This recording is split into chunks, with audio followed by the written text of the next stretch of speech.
चलिए। जय हिंद दोस्तों, एक बार फिर से स्वागत है आपके अपने यूट्यूब चैनल एग्जाम की तैयारी पे। जैसा कि आप सभी लोग को पता है कि रोज सुबह 8 बजे हम आपको ओरिजिनल क्वेश्चन पेपर सॉल्व करवाते हैं। तो दोस्तों, यदि आप भी इंडियन आर्मी परीक्षा की तैयारी करते हैं तो रोज सुबह 8 बजे हमारे साथ जुड़ के आप अपनी तैयारी को और ज़्यादा मजबूत बना सकते हैं, क्योंकि हम रोज 8 बजे आपको आर्मी के एकदम ओरिजिनल क्वेश्चन पेपर सॉल्व करवाते हैं। ठीक है, तो जैसा कि आप सभी लोग को पता है कि 8 बज चुके हैं और आज एक बार फिर से हम आपके लेके हाजिर हैं दोस्तों, इंडियन आर्मी का एकदम ओरिजिनल क्वेश्चन पेपर। तो चैनल को आपने अभी तक सब्सक्राइब नहीं किया है तो जरूर सब्सक्राइब कर लें और वीडियो को फटाक से लाइक कर दें, क्योंकि शुरू करने वाले हैं हम क्वेश्चन। चलिए, तो ये क्वेश्चन पेपर कहाँ का है, कब का है, सारी जानकारी पहले ले लेते हैं। ये क्वेश्चन पेपर देखिए दोस्तों, वो है सोल्जर टीडीएन का। ठीक है, 8वीं पास। कहाँ का है? आरओ। ठीक है, हेडक्वार्टर कहाँ का है? दानापुर का। ठीक है, चलिए, तो इसमें कितना टोटल समय मिलता है आपको? 60 मिनट का आपको समय मिलता है। ठीक है, 100 नंबर का पेपर होता है, 32 नंबर आपको लाना होता है पास होने के लिए। टोटल 50 प्रश्न होते हैं। ठीक है, तो चलिए इसको हम सॉल्व करते हैं और जानते हैं कि किस प्रकार का पेपर पूछता है ओरिजिनल इंडियन आर्मी की परीक्षा में। ठीक है, चलिए चलिए दोस्तों, तो अपना पहला क्वेश्चन तो हम फटाक से शुरू करते हैं। क्वेश्चन है कि गोवा पर सन 1961 से पहले किसका शासन था? ठीक है, ऑप्शन है आपके पास पुर्तगाल, फ्रांस, इंग्लैंड या फिर स्पेन। ठीक है, चलिए, जिनको राइट आंसर पता है वो लाइव सेक्शन में जाके फटाक से कमेंट कर दे कि सर इसका हमको राइट आंसर पता है। जो बच्चे बता रहे हैं ऑप्शन नंबर ए को, उनका जवाब एकदम सही है। ठीक है, चलिए अगला प्रश्न जानते हैं। प्रश्न है अगला कि चीन के राष्ट्रपति का क्या नाम है? ठीक है, 4 ऑप्शन है आपके सामने, एक ऑप्शन राइट है, फटाक से बताइए। ठीक है, कि चीन के राष्ट्रपति का क्या नाम है? Option number C. ठीक है, सी जिनपिंग चीन के राष्ट्रपति का नाम है। ठीक, और इसकी राजधानी कहाँ है दोस्तों? तो इसकी राजधानी है बीजिंग। ठीक है, चीन की राजधानी कहाँ है? बीजिंग। क्योंकि ये प्रश्न अंडर आर्मी में पूछा गया है बहुत बार, तो बता दिए हैं। चलिए अगला क्वेश्चन दोस्तों कि टाइगर वुड्स किस खेल से संबंधित रखते हैं? ठीक है दोस्तों, देखिए खेल जगत से क्वेश्चन है। टाइगर वुड्स, ठीक है, बताइए किस खेल से संबंधित रखते हैं? काफी ज्यादा बच्चों को इसका आंसर नहीं पता होगा, तो जानिए राइट आंसर होगा दोस्तों ऑप्शन नंबर ए, यानी कि गोल्फ से। ठीक है, काफी मशहूर खिलाड़ी हैं, आपको इनके बारे में थोड़ी सी जानकारी देना चाहूंगा। ये अमेरिका के नागरिक है। ठीक है, कहाँ के नागरिक है? तो पूछेगा कि टाइगर वुड्स कहाँ के नागरिक है, तो आप बताएंगे कि ये अमेरिका के नागरिक है। अगला क्वेश्चन दोस्तों हमारा कि केरल का शास्त्रीय नृत्य क्या है? ठीक है, ऑप्शन है आपके पास कथकली, भांगड़ा, उड़ीसी या फिर कुचिपुड़ी। ठीक है, जो बच्चे बता रहे हैं ऑप्शन नंबर ए को, ठीक है, कथकली को, उनका जवाब एकदम सही है। ठीक, चलिए बताइए भांगड़ा कहाँ का नृत्य है? तो भांगड़ा नृत्य है पंजाब का। ठीक है, उड़ीसी कहाँ का है? तो ये है उड़ीसा का। ठीक है, और कुचिपुड़ी कहाँ का है? तो ये है आंध्र प्रदेश का। ठीक है, नोट कर लीजिएगा सबको कि भांगड़ा पंजाब का, उड़ीसी उड़ीसा का, ठीक है, और कुचिपुड़ी कहाँ का? आंध्र प्रदेश का, और कथकली तो आपको पता है कि केरल का है। चलिए अगला क्वेश्चन है हमारे दोस्तों कि चंद्रमा पृथ्वी का क्या है? ठीक है, डैश दे दिया है, पूछा है चंद्रमा पृथ्वी का क्या है? तो चंद्रमा पृथ्वी का एकमात्र प्राकृतिक, ठीक है, एकमात्र प्राकृतिक उपग्रह है, इसीलिए इसका राइट आंसर होगा ऑप्शन नंबर ए। ठीक है, चलिए अगला क्वेश्चन है दोस्तों कि बांग्लादेश की मुक्ति हेतु युद्ध कौन से सन में लड़ा गया था? हाँ दोस्तों, आप सभी लोग को पता होगा दोस्तों कि पहले बांग्लादेश भी पाकिस्तान का ही हिस्सा था। ठीक है, इसको इंदिरा गांधी ने अलग करवा दिया। तो किस सन में इसको अलग करवाया गया, किस सन में इसको अलग करवाने के लिए युद्ध लड़ा गया था? ठीक है, चलिए 4 ऑप्शन है आपके पास, एक ऑप्शन राइट है, फटाक से राइट आंसर कमेंट बॉक्स में जाके बताइए। ठीक है, चलिए तो आप बताते हैं कि 1971, ठीक है, 1971 में ये युद्ध हुआ था किसके किसके बीच? India versus China, sorry India versus Pakistan. ठीक है, इसमें पाकिस्तान की बहुत अच्छी तरह से। चलिए अगला क्वेश्चन है हमारा दोस्तों कि ध्यानचंद का संबंध कौन से खेल से है? ठीक है दोस्तों, ध्यानचंद हॉकी का जादूगर कहा जाता था इनको। ठीक है दोस्तों, ये हॉकी के जादूगर बुलाए जाते हैं। ठीक है, तो राइट आंसर होगा ऑप्शन नंबर ए, हॉकी का खेल से संबंधित है। देखिए दोस्तों, ध्यानचंद के जन्मदिन के अवसर पे हमारे खेल में। चलिए दोस्तों अगला क्वेश्चन जानते हैं, फटाक से क्वेश्चन है कि विश्व में सर्वाधिक जनसंख्या किस देश में है? ठीक है, विश्व में सबसे ज्यादा जनसंख्या किस देश में है? ऑप्शन है सूडान, भारत, चीन या फिर बांग्लादेश। ठीक है, चलिए तो राइट आंसर सभी लोग को पता होगा, राइट आंसर है ऑप्शन नंबर सी। ठीक है, चाइना में सबसे ज्यादा आबादी है, दूसरे नंबर पे भारत में सबसे ज्यादा आबादी है, पहले पे चाइना और दूसरे पे भारत। देखते हैं इस बार की जनगणना में क्या भारत आगे निकल जाता है चाइना से? ठीक है, आपको क्या लगता है कमेंट बॉक्स में बताइए। चलिए अगला क्वेश्चन है हमारा दोस्तों कि भारत का राष्ट्रीय खेल कौन सा है? ठीक है, एकदम आंख बंद करके बता सकते हैं, ऑप्शन नंबर डी, भारत का राष्ट्रीय खेल क्या है? हॉकी है। ठीक, अगला क्वेश्चन है हमारा दोस्तों 10वां क्वेश्चन है कि निम्न में से किसने रामायण लिखी थी? ठीक है, 4 ऑप्शन है आपके पास, एक ऑप्शन राइट है। ऑप्शन पहला है वाल्मीकि, दूसरा है वेद व्यास, तीसरा है तुलसीदास, चौथा है कालिदास। ठीक है, चलिए तो बताइए फटाक से इसका राइट आंसर।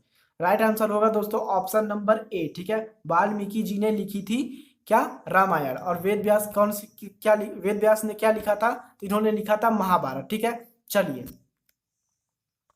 तो अगला क्वेश्चन दोस्तों आपकी स्क्रीन के सामने है। क्वेश्चन है कि द्रोणाचार्य पुरस्कार डैश को दिया जाता है, यानी द्रोणाचार्य पुरस्कार किसको दिया जाता है? ठीक है, खेल प्रशिक्षक यानी स्पोर्ट कोच को, ठीक है, या फिर खिलाड़ी को, वैज्ञानिक को, या फिर फिल्म निर्देशक को। ठीक है, तो राइट आंसर क्या होगा दोस्तों? राइट आंसर होगा ऑप्शन नंबर ए। ठीक है, स्पोर्ट कोच को दिया जाता है। ठीक है, जो खिलाड़ियों को अच्छे से खिलाता है, ठीक है, अच्छे से खेलना सिखाता है और वो किसी अंतरराष्ट्रीय लेवल पे जाके कोई मेडल जीत के आता है, ठीक है, तो उसके जो कोच होते हैं जिन्होंने उसको सिखाया रहता है, ठीक है, तो उसको दिया जाता है द्रोणाचार्य पुरस्कार। ठीक है, चलिए अगला क्वेश्चन है कि भारत का राष्ट्रीय फूल पुष्प कौन सा है? ठीक है, राइट आंसर दोस्तों आपसे जानना चाहेंगे कि इसका राइट आंसर क्या होगा। चलिए जो बच्चे बता रहे हैं ऑप्शन नंबर डी लोटस यानी कमल को, उनका जवाब है एकदम सही।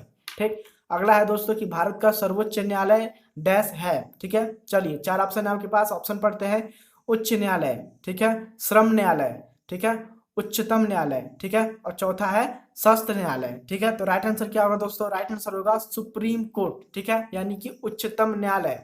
ऑप्शन नंबर सी इसका एकदम राइट आंसर होगा। पूछेगा कि सुप्रीम कोर्ट है कहाँ पे, तो ये स्थित है दोस्तों दिल्ली में। चलिए अगला क्वेश्चन है दोस्तों कि खजुराहो का मंदिर डैश में स्थित है। ठीक है, कहाँ पे स्थित है आप सभी लोग को पता है। Right answer option number D यानी कि मध्य प्रदेश में स्थित है। ठीक है, पूछेगा कि खजुराहो का मंदिर का निर्माण किसने करवाया था, तो आप बताएंगे चंदेल वंश के राजा ने खजुराहो के मंदिर का निर्माण करवाया था। ठीक, चलिए अगला क्वेश्चन है कि किस जानवर को रेगिस्तान का जहाज कहा जाता है?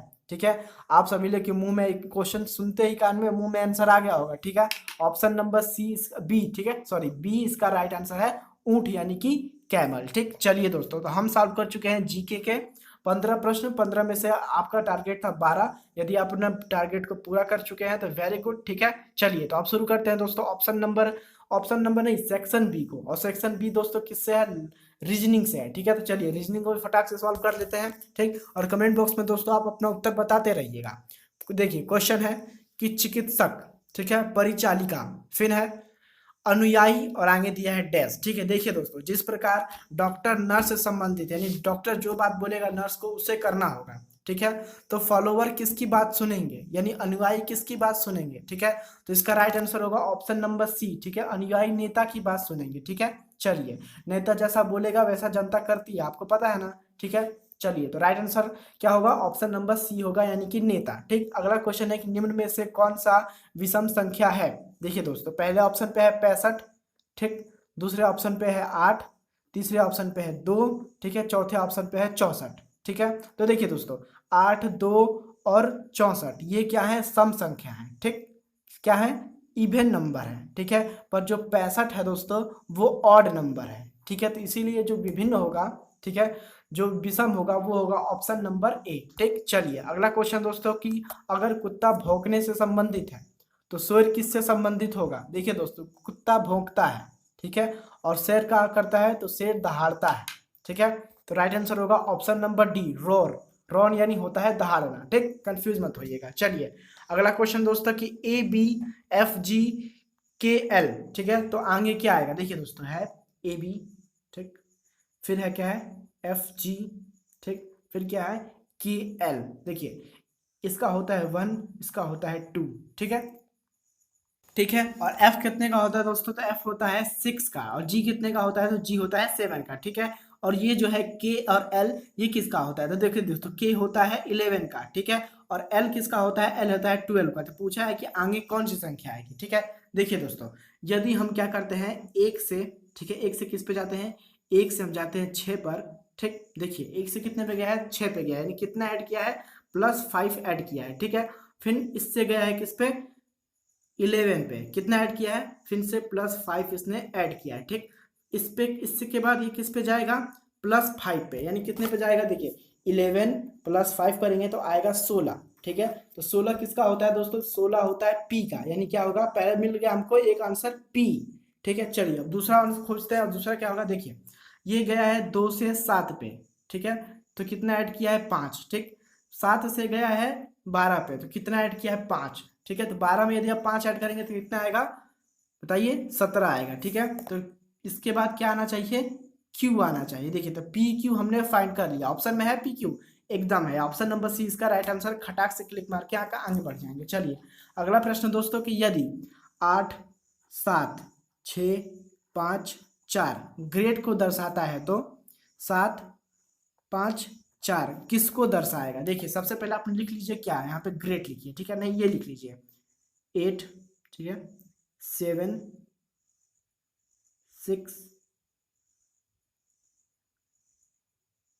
5 4, ठीक, लिख लीजिए grade, G R E A T, ठीक है, हो गया। चलिए पूछा है कि अब 5, देखिए 7 5 4 को क्या लिखा जाएगा, 7 यहाँ पे है तो क्या हो जाएगा, पहले R लिख लीजिए R, फिर क्या पूछा है 5, 5 के जगह पे लिख लीजिए क्या A, ठीक है। फिर पूछा है 4, तो 4 को क्या होगा रेड, ठीक है, T मिल गया, तो टोटल मिलाएंगे तो क्या हो जाएगा रेड। तो ये मिल रहा है दोस्तों ऑप्शन में, देखिए ये मिल रहा है ऑप्शन नंबर ए पे, तो इसीलिए ऑप्शन नंबर ए इसका एकदम राइट आंसर हो जाएगा।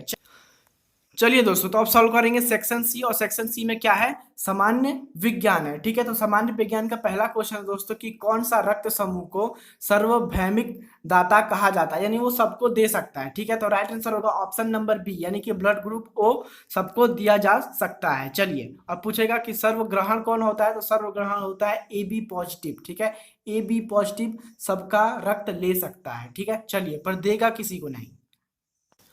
चलिए दोस्तों तो अगला क्वेश्चन भी हमारा काफी ज्यादा शानदार है। क्वेश्चन है कि GSLV का क्या मतलब है, ठीक है दोस्तों। GSLV का क्या मतलब है, तो राइट आंसर होगा दोस्तों ऑप्शन नंबर ए, ठीक है। जियोसैटेलाइट सैटेलाइट लॉन्च व्हीकल होता है, इसका फुल फॉर्म GSLV का नोट कर लीजिएगा, ठीक है। चलिए अगला क्वेश्चन है दोस्तों हमारा कि विटामिन सूर्य की रोशनी से, ठीक है, शरीर को कौन सा विटामिन प्राप्त होता है। देखिए ऑप्शन नंबर ए पे है विटामिन सी, बी पे है विटामिन डी। तो देखिए दोस्तों सूर्य की रोशनी से हमें विटामिन डी प्राप्त होता है, इसलिए राइट आंसर हो जाएगा ऑप्शन नंबर बी, ठीक है। चलिए अगला क्वेश्चन दोस्तों कि निम्न में से किस उत्प्रेरक की उपस्थिति में, ठीक है, प्रकाश संश्लेषण होता है, ठीक है, यानी फोटोसिंथेसिस किसके उपस्थिति में होता है, ठीक है दोस्तों। पहले ऑप्शन पे है कार्बन डाइऑक्साइड, दूसरे ऑप्शन पे है सूर्य का प्रकाश, ठीक है, तीसरे पे है मृदा में जल, और चौथे पे है हरे पत्तियों की हरे पौधे की पत्तियों में उपस्थित क्लोरोफिल, ठीक है। तो राइट आंसर होगा दोस्तों ऑप्शन नंबर डी, हरे पौधे की पत्तियों में उपस्थित क्लोरोफिल के दौरान क्या होता है, प्रकाश संश्लेषण होता है। चलिए अगला क्वेश्चन है दोस्तों हमारा कि हेपेटाइटिस बी शरीर के कौन से भाग को प्रभावित करता है, ठीक है। ऑप्शन है फेफड़े, किडनी, ठीक है, अग्नाशय या फिर लिवर। देखिए दोस्तों जो हेपेटाइटिस बी बीमारी होता है ये वायरस होता है, ठीक है, एक प्रकार का वायरस होता है, और ये हमारे लीवर को प्रभावित करता है, ठीक है, यानी कि यकृत को प्रभावित करता है। तो ऑप्शन नंबर डी इसका एकदम राइट आंसर होगा। चलिए अगला क्वेश्चन है दोस्तों हमारा कि पौधे कार्बन डाइऑक्साइड अंदर लेते हैं और डैश बाहर निकालते हैं। हाँ दोस्तों देखिए पौधे CO2 यानी कार्बन डाइऑक्साइड अंदर लेते हैं, ठीक है, सही है, और बाहर क्या निकालते हैं, तो बाहर निकालते हैं ऑक्सीजन, ठीक है। तो राइट आंसर होगा ऑप्शन नंबर सी, ठीक है। चलिए अगला क्वेश्चन दोस्तों कि कितने दिनों में पृथ्वी सूर्य की एक परिक्रमा पूरा कर लेती है। दोस्तों एकदम आसान क्वेश्चन है, 365 दिन में पृथ्वी सूर्य की परिक्रमा पूरा कर लेती है, यानी ऑप्शन नंबर बी इसका एकदम राइट आंसर होगा, ठीक है। ये अप्रोक्स वैल्यू देखिए दोस्तों 365 दिन और 6 घंटे में पूरा करती है वो अपनी दूरी, ठीक है। चलिए अगला क्वेश्चन हमारे दोस्तों कि मानव शरीर में हड्डियों की संख्या कितनी होती है। तो मानव शरीर में दोस्तों हड्डियों की संख्या होती है 206, ठीक है। पूछेगा मानव शरीर की सबसे बड़ी हड्डी, तो आप बताएंगे जांघ की हड्डी मानव शरीर की सबसे बड़ी हड्डी होती है। चलिए अगला प्रश्न है कि मिट्टी में पड़े मृतक और सड़े जीवों डैश बन जाते हैं, ठीक है।